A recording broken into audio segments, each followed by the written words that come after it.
I didn't study illustration in college. In fact, I was an engineering major for a while before I switched to advertising.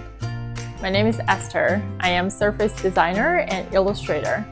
In fact, whatever I know right now as an illustrator and designer, I probably picked up somewhere online. In a sense, I'm not a traditional artist because most of my art practice happens on a screen.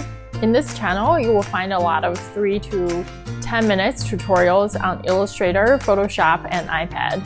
In a sense, being able to consolidate the knowledge and being able to translate that into video tutorials, it's kind of like a full circle moment for me because I remember those days when I watched hours and hours of online content just to learn tidbits of how to use Illustrator or Photoshop. So hopefully I can be that person who is part of your creative journey who can help you along the way. Other than here, I also teach on Skillshare, where I cover a lot of my creative process in depth and also more systematically.